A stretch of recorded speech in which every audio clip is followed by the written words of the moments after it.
Hello, and welcome back to my channel. This is Reality with D. How you doing?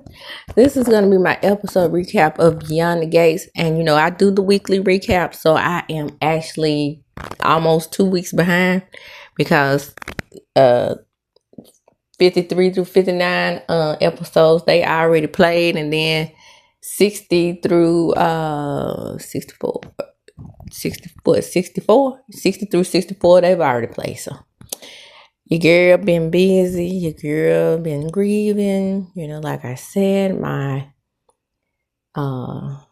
best friend of 43 years has passed away. And then today my little girl's boyfriend, I call him her little boyfriend. You know how you have your little first crush and your little first love. He actually passed away in a house fire. They have a GoFundMe available. It's gonna be under, I believe it's under Cully McClear and Victoria Coffee. That's Cully McClear and Victoria Coffee. If you feel it in your heart to donate to these two charities, I'm taking up the money on my Cash App for my best friend's son. And now you can go check that Cash App out for yourself. My not only did my daughter's little boyfriend pass away, his older brother, and his grandfather passed away as well. So you can just imagine me trying to come on here and be my normal jovial cheerful self with all these things going on around me. But I'm trying to do my best, you guys. So come on in, like, comment, and subscribe. But yeah, so these few episodes from this week are more so centered around Derek and Ashley, which we all hate over here. So now we at the point where Derek has seen Ashley hugging Andre, and he's very insecure around Andre. For him to be, something is up with this dude, okay? He gave me a weird vibe. Oh, by the way, I was looking at Anonymous T, Anonymous Anonymous T. I was looking at her channel, the lady who sounds like she's from Minnesota. She talked like that. She talked like she from Minnesota. She said that the executive, I can't remember what his name was. She said the executive producer has quit. Child, already. The show is in its infancy stage. It just got renewed, but it still hasn't been on a full season. Child, what's going on over there? And let's get on to some more people that we more interested in. So Derek is still, I'm back on them because it seemed like it's like I said, this week was heavily about these two. And I forgot to tell you that he had went to see Jacob. And Jacob is more so on his side than his own cousin-in-law. You know what?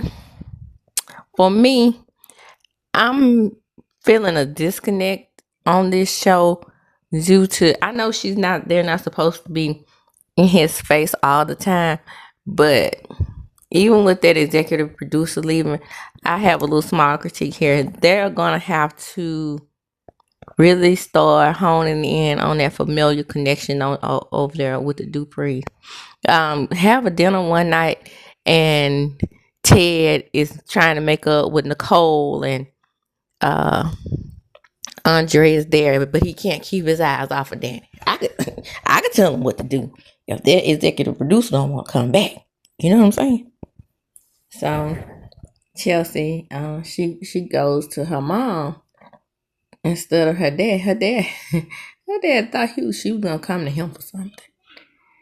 Child, that bill is a piece of work, ain't it? And she is heartbroken. I don't know if Bill even knows that Chelsea is queer. I don't don't know if he knows anything about her. He just knows Jacob is a cop and those connections. Like, yeah, let's have Bill interact with Jacob. Let's see if if Jacob can tolerate his goofy ass. Bring another storyline in about a criminal and Bill is about to get that, like Joey, for example. And Bill is about to get Joey out for doing some foul ish to Dougie Doug over there. So Naomi and Jacob are still dealing with June.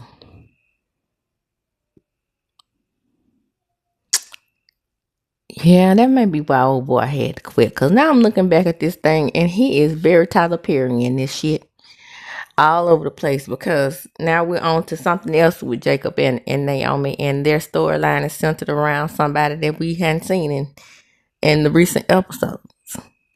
Pick back up where you left off. That is the soap opera moniker that keeps us tuned in. The resolving of storylines.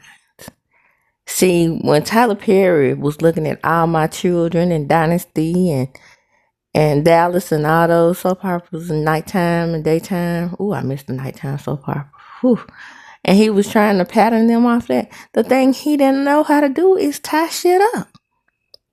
And that's what's happening on Beyond the Gates. I know it's only been on for a while, but wrap up Ashley and Derek. Wrap up Naomi and June now. And now let's find out what happened between June so we can more concentrate on what's going on with Mama Dupree in the articulate. So June comes up with this storyline about because Nicole is supposed to be shrinking her, right? So she comes up with this storyline that happened on As the World Turns. And like I said, my mama was an avid watcher of As the World Turns. I do, of course, remember Tamara Tuna Bouquet on there, but I cannot remember that storyline with her and Duncan, because I always thought she was dating this black man named Ben. Matter of fact, Ben. Now that we speaking of Ben, I think Ben was the character. He played on As the World Turns, but I think he was the one who was married to Veronica on Haves and Have Nots. So I always remember her with him. I vaguely, when it came on, remember the Duncan storyline. Boy, when I tell y'all, and I look back at that soap opera digest when that story was happening, because my mom used to buy soap opera digest too, because this before we had our VCR. And that doggone soap opera digest used to tell it all from the window to the wall, baby. You talking about somebody that can give a recap. Oh, that's probably where I got some of my style from. But yeah. In that soap opera digest, I remember how fine Duncan was. Woo! Duncan was fine. I think he was Scottish, if my memory serves me correctly. If y'all remember As the World Turns, that Duncan character, drop down in the comments and let me know, was he Scottish? Now let me give a little history on what I think the June character. I already said I think she is Haley's mom. Small, compact, and uninteresting. Boy, when I tell you that doggone Bill and Haley don't have no chemistry. And it's her. It's not Bill, because Bill is an awesome actor. She seems like she's very unsteady in this role. I know she's supposed to be acting like she's all timid and humble because she took that lady husband. But I would like to see her have some more some more vibe. And get that wig, that hot ass wig off her head. Come up, make her have a little short pixie cut. Make her be sassy. Just not so Millie and Molly. Cut that wig.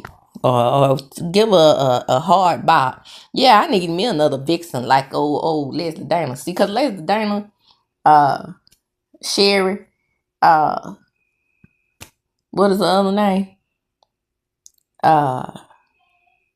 Lulu. She is cuckoo, right? So she might not be on the show very long. I don't know how long they can stretch that character out because, she's gonna seem like she's gonna be like the cuckoo Sheila type. And Sheila is never, this probably is the longest that Sheila has ever been on Bold and the Beautiful. They'll go back and get her and dig her up every time they need somebody crazy to come on the show. But I'm just saying, to have that good, strong, every single day villain, they need to let Haley come into that role. I know that Danny is sort of supposed to be that, but Danny is still the victim here. We still looking at her more like she's the victim of their affair.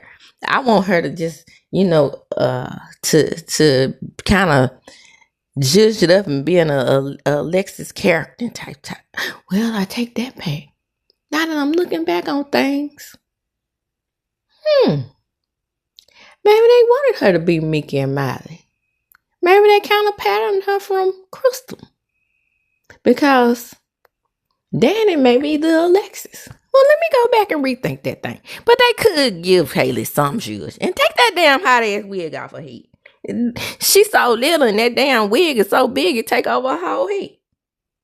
So Leslie, Dana, and Sherry and all her other personalities is trying to set up her own daughter, y'all. Because Kat is on to her. See, and that's another thing. They coming up with ways to keep her on the show by getting her out of bullshit. But in all reality, if, this was any other soap opera or, them not having that temporary villain type role for Dana, people would have already found out that she actually did it. But just like with Sheila, they're coming up with ways to keep her on the show. So they keep saying they don't have anything to hold her when, and all that evidence piled up against her. Child, ain't no way. Ain't no way the cops would have figured this out by now, because she keeps making bad judgment calls and bad ass mistakes, going up in there stealing hotel sheets and shit. I guess because she wanted what's the good count? 1,000 count or better? Hell, I don't know, because I get my sheets at Amazon. And ain't nobody shame until I start going around there and get those sheets from, what's the name? From, those bamboo sheets. That's always cool. Akeisha Holly Cologne. So, with all her many personalities, she decides that she doesn't want to be Leslie or Dana anymore. She comes back as Nicole. And she has enough nerve to run down Nicole's resume. She is so obsessed with Nicole. She can't even see that Ted don't even have nothing but damn disgust for her. But Ted did not deny. But she said, you love me more. He didn't deny it. Maybe he thought she was more charming. While Ted didn't deny that he once had feelings for her. But I think most of what he liked about her is that she was fun and she probably was a good name. Because, of course, Nicole wasn't getting down like that, after she was so depressed. So now we get more into what's going on with Vanessa. So Vanessa's over there at the restaurant flirting with Joey as usual. And she is going to, the chemistry is there. So that's all it really takes with Vanessa. All you gotta do is bat your eyes at a little bit and imply that you good in bed, and she gonna open her legs, sprint out. So then she runs into Ted and acts as if it wasn't one hoe talking to another. As a matter of fact, she a bigger hoe than Ted is, if you ask me. But I ain't one gospel, so you didn't hear that from me. So we get more into Smitty and Martin's relationship, and I'm enjoying this because let's wrap this up, y'all. Let's find out what happened to Martin in whatever vehicular homicide homicidal maniac he is. Who did he take out of here? And to make this storyline even more similar to to the Supremes, guess what the articulate are from? Yeah, they're from the Equivalent Project in Chicago. Nothing but Cabrini Greens themselves, child. Scratching and surviving. Good times. Hanging in the toilets. Good times. Ain't we lucky we got 'em? Good times. Yeah. So, yes, Cabrini Greens is in Chicago, the original concrete jungle, based on the area where Good Times was filmed in, child. Ain't we lucky we got them, child. But anyway, years and years and years ago, they tore down Cabrini Greens. Baby, when I tell you, woo,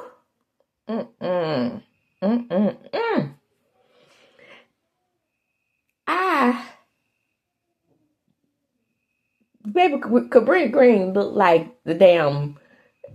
It looked like to me back in the day. It looked like what did it look like to me? It looked like kind of like a prison, you know.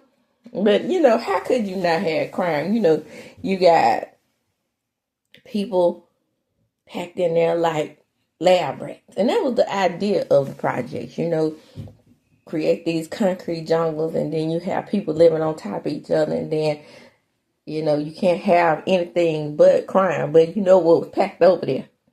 Star, right? Mississippians, people from Alabama, people from the South, trying to get away from the South, and they end up creating these concrete jungles, segregation, then white flight, and all that, blah blah blah blah, and then here we go, Cabrini Greens, and then there you go, Chicago and New York, and all these places have become more segregated than the South. So there you go. Chicago is and probably forever will be the most segregated city in America. And no, it's not in the South. Because I had a big disagreement with a dude on Facebook thinking he know everything. I'm saying the South is more segregated than any place on earth. Especially Mississippi. I said, yeah, especially Chicago, because Chicago ain't nothing but a northern Mississippi. The fuck?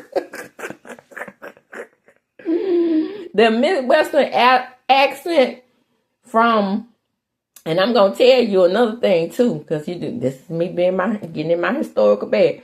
The Midwestern accent from Chicago black folks is very different from the Midwestern accent of Chicago white folks. The Chicago white accent is thicker. It's more like it's kind of got like a little mixture. It's like like in their throat. And speaking of that, it's hard for Tommy to come in and out of, if you watch Ghost, and now he's on Force, but, you know, because he can be more so himself on Ghost, but, you know, he still have to have that thick New York accent. But I can hear, because he's from the Midwest, I can hear when I first started watching Ghost, I could hear it. I was like, he don't really sound just New York for me. I said, I hear some throat action, some, like, they talk like they kind of like they got beer in the throat. Like foam in the throat or something like that. You know how like you about to swallow? Yeah, a good example of if you want to hear a good Chicago accent, watch Vince Vaughn. His is super thick. Okay? So that is a good version of a Chicago accent. Vince Vaughn. Tracy, she calls Tracy. First she calls Sharon. And Sharon went here for it. I think that's the one who's going to give her the most pushback, if I'm not mistaken. But anyway, she hung up on. And she did talk to Tracy, and Tracy was like with it, she was ready to, come resolve some issues between the articulates. Now, let's start with the week after 53 through 59. Let's get to 60 through 64. So let's get right on into it. So let's get the boring people out the way. You know how I do. So Derek and Ashley first. Derek and Ashley resolve their issues, but they realize they can't live together. Honey, I'm like that with everybody. I can't even live with my kids. I didn't do well with roommates when I was in college. Let me see. I started out with my homegirl lived down the street from me. We got along and didn't get along. So she still was my roommate my sophomore year. So my freshman and sophomore year, I had one roommate. Then the second semester of my sophomore year, she quit. And I had my homegirl from Noxubee County, Mississippi. But her boyfriend was whooping her ass, so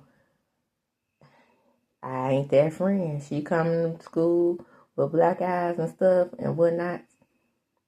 And then she moved out on me because I was telling her, and because she had to go home every weekend. I mean, when I tell you this girl went home every single weekend to get her ass beat, I could not. She moved out. So by the time my junior rolled around, so that's already 2 roommates. I'm about to give you the history and the breakdown of my roomification and me not being able to live with nobody. So then the summer rolls around. Then I'm roommate with my other girl from my hometown. And she decides she wants to move out because me and her weren't getting along. She didn't want to mess up our friendship. So then that's her. So let's see, that's 1, 2, 3. We up 3 already, 4. So by the time my junior year fall semester came around, I had one roommate. She moved out. 5. And I don't know how come she moved out though, because I wasn't ever in the room with her. I was working by then. Yeah, I was working by my sophomore year, so I don't really know why someone moved out. I don't even remember what this lady night was. So then I got another one, and me and her was cool. We really got along. I was vibing. Me and my girl, we was vibing. But her sister hated me, so then me and her fell out because her sister's ass. She was one of them stupid bitches who thought just because I had a big ass, now these people paying to get asses my size. She thought I was nasty because I had a big ass. Back in the day, in the 90s, stupid hoes thought because if you had a big ass, you was a hoe. I had one boyfriend my whole damn college. Yeah, I should have been a hoe.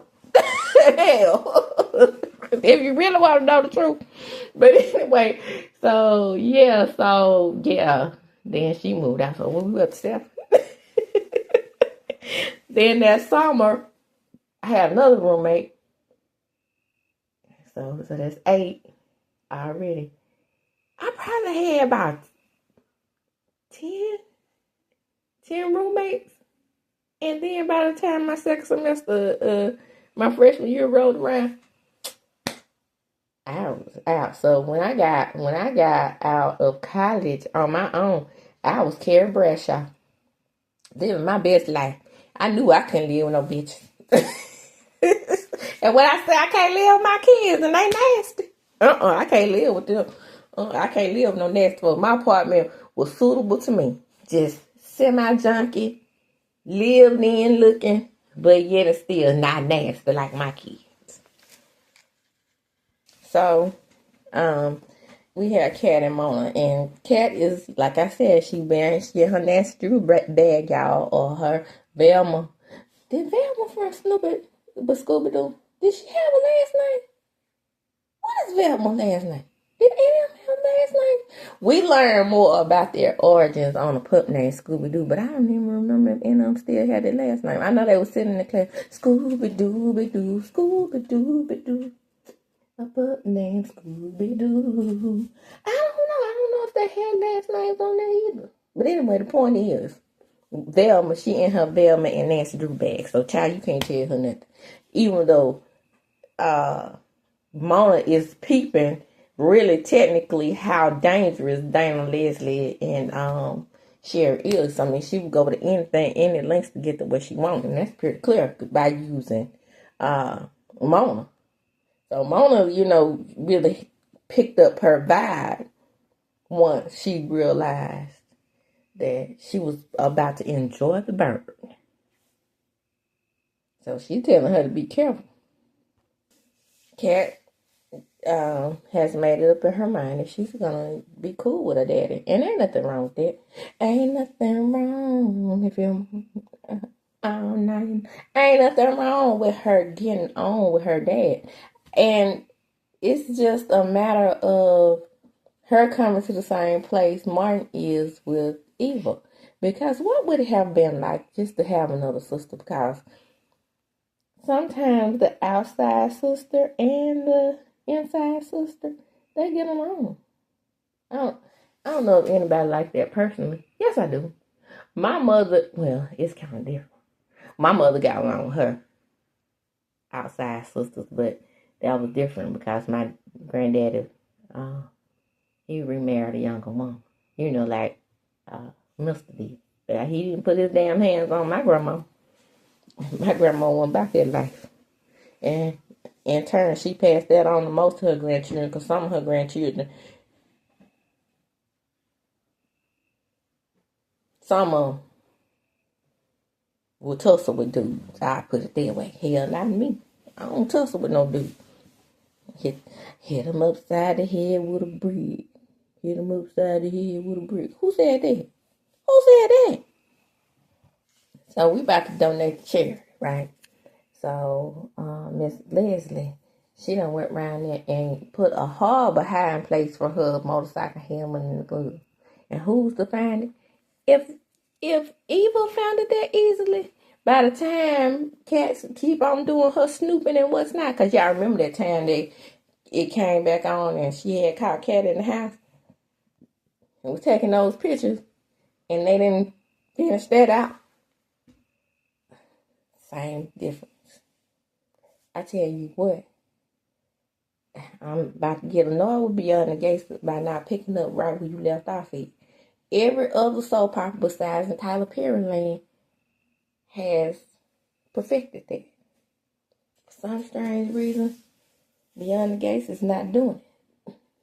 It's like they writing on Tyler Perry style. Now, this man who just quit, he should know what he's doing, because he was writing for General Hospitals and whatnot.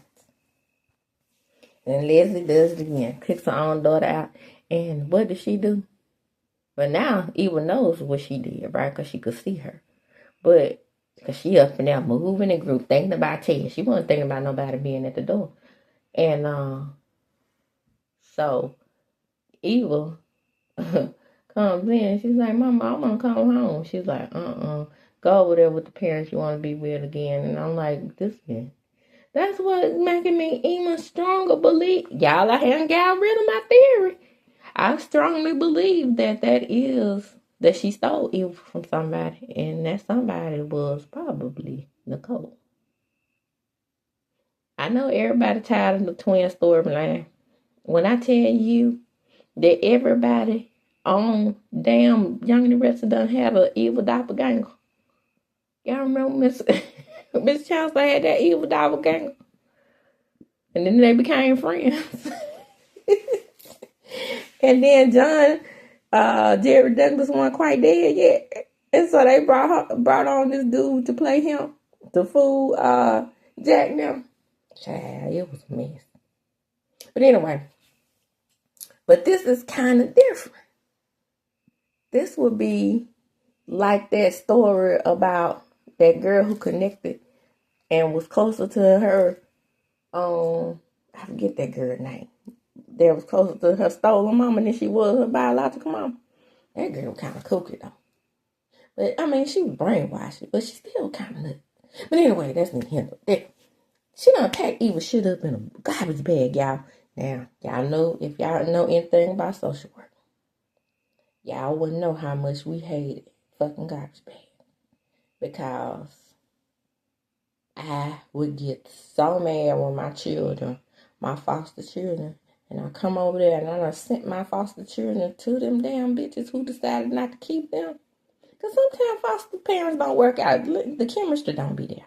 You have to have the right kind of chemistry to be a foster parent. And sometimes them bitches, and what pissed me off about them bitches was they would be the ones who we would call on the most. Maybe because they never worked. Maybe because they shouldn't have qualified to be foster parents. But that's neither here nor there. My point is they pack their shit up after I done sent luggage over there. Nah, bitch. Nah. Bring me my children's luggage. I didn't send them down here with garbage bags. If you know, you know. If you in the social workers out there, then you know how much we despise packing our children up in garbage bags. Because we don't want them humiliated. And again, with me, especially with me, because that's one thing I always did. If my children were about to move from a group home to a group home, or from to a foster home, Miss Diva D always bought them luggage. And I don't give two shakes of rattlesnake's ass if it came from Walmart or if it came from JCPenney. Which most of the time I made sure it came from JCPenney. Baby, I get that JCPenney card. Buy my babies some luggage. But that's neither here nor there. The point is, if they went with luggage, bitch, you better pack them up with luggage. Because they would just like throw it in a bag. That's what we called it too. They would just throw it in a bag because a black bag. Because they were, ready to push them on out the house or whatever, or the group. And it was just quicker to do it that way. But she's treating Eva just like those foster parents used to treat those foster kids. Now, what mother, see my fingers quote unquote, would do that? So Dougie Doug is in his, I gotta win this money, get this damn loan shark off my back. Now, mind you, by the way, did y'all see how Eva can play that damn poker, whatever that game is, her game? It's a blackjack or poker. Anyway, one of the games, she real good. But that's neither here nor there. Child. So, Vanessa is in one of her many sad moments where she all hot in the pants and she runs into Joe. I don't know why she's so attracted to Joe. Hell, Dougie Doug got all them wrinkles in the back of his head, but he looks better than Joey's ass. Joey look dirty. Like, and I don't mean like dirty, like he low down and dirty like he is on the show. I mean, he look like he gonna take a bite. And I said what I said, at least Dougie Doug clean. And anyway, Dougie Doug walks in on them and, they look like they about to have an intimate moment right there at the damn bar. So Tyrell and old girl over there, I forgot her name, but anyway, she looks just like his sister. So it's kind of creepy. But I think Samantha and Tyrell are real brothers and sisters. Now, I mean, on the show, I think that they adopted a set of children. And, I used to love when foster parents, when the foster to adopt parents will adopt the family together. But it was these kids that was in a group home, and it was like 4 of them, 2 boys, 2 girls. And I could not get them adopted for shit because they didn't want to be split up. One time, I had it made for them. I had them a family that lived right next door to each other. An aunt and a cousin that was willing to adopt them. The aunt wanted the 2 boys, and the cousin wanted the 2 girls.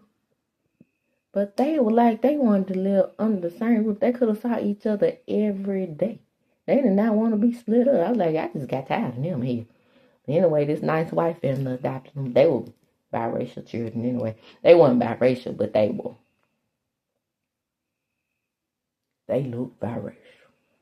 But they say they quote unquote their mom and dad were black. I didn't never meet their Muslim fathers. They were already in foster care when I got them. But anyway, the point was they had to be, they were damn choose the biggers. So Samantha, she really wants old boy, her brother, with old girl, whatever her name is, but Tyrell. But Tyrell peeped game. He thinks that girl is up to something because she's like, you tried to date the finest dude in school, and what do you want with me? I mean, even though I'm like a Dupree or whatever. So in so many words, he was like, you got an agenda with me. And then she just got pissed off, and she was like, hey, what's up, Mr. Smitty? Bye, Mr. Smitty. And she got the hell on and shook a bone. Shout out to Miss Wanda and got the hell on. Now, when Miss Wanda be cussing, side note, you can understand every word she say. So if she spent more time, because I don't have a problem with cussing, because I cuss myself. But they say people that cuss have small vocabulary. I'm not one of those people. But Miss Wanda is. All Miss Wanda got to do is put all the effort that she does in the cussing into learning some, real words. Because sometimes Miss Wanda speak her unhooked phonics, and the words are small. And she still saying them wrong. Like, how you saying small words? Let me get back to the show. Anyway, Mr. Smitty ain't feeling Tyrell mistreating no girl. And Danny is messing up. Now, mind you, Andre has told he done called him feelings for Sunday. Because he tired of being on the road, messing with the models and whatnot. But Danny over there still in Haley and what his name is, Bill's business. Y'all, I told y'all when this show first started, if Danny want him back, all she got to do is make that damn relationship with Andre public, or make even a relationship with somebody public. I bet you Bill react. Oh, Punkhead, look how he did when she kissed him. So we back at the country club and people mistreating Haley again. Don't feel sorry for this puppy dog slanging cootie slut, because listen to me, Ben and Linda. Please remember that she indeed was Naomi's friend, like Naomi reminded her. And please remember that Bill and Danny took her in, which was much more disgusting, because she probably did what Diane Ross did over there with Barry Gordon. And shout out to the Articulate. So I don't think they're going to write it in that Miss Dupree laid up with Dante Green. But they might. Wouldn't that be a twist? But the point is, she wanted a man with power. And so she looked at what Danny had and looked at the power that Bill yielded, and she just spreading out. And she wanted to be best friends with Naomi. Y'all, I cannot make this shit up. So we find out, and no surprise. But it's just weird how she got pregnant right back after a pregnancy scare. But we find out that she's pregnant. And Chelsea walks in and gives Bill the business for getting her pregnant. But what did you think they were doing? That's all they got in common. Laying up together. Bill want to know what it's going to be like having sex with a pregnant woman. He should know. Damn, he had 2 grown kids. I mean, did he forget what it was like when him and Danny was together? Child, I can't make this stuff up. But anyway, come on in. I'm going to end it there. Like, comment, subscribe. We're going to pick back up with the current episodes. Yes, I'm caught up. Even though I didn't do the Real Housewives of Atlanta, stick around for that. I should be ready and prepared to be caught up with Atlanta on tomorrow. Come on in. Like, comment, subscribe to my channel. Hit the notification bell button. You will be notified when I upload a video. Check out my community tab. I just thought about this while I was on the line. Check out my community tab for that GoFundMe for my little girl's friend who passed away in a house fire, and you know this whole little town in Winston, Mississippi is devastated. So, like I said, like, comment, subscribe to my channel, see what you can give to that GoFundMe, donate to my godson, and whew, continue blessings to these families. And as I do when I close, I'm going to chalk them up. Deuces.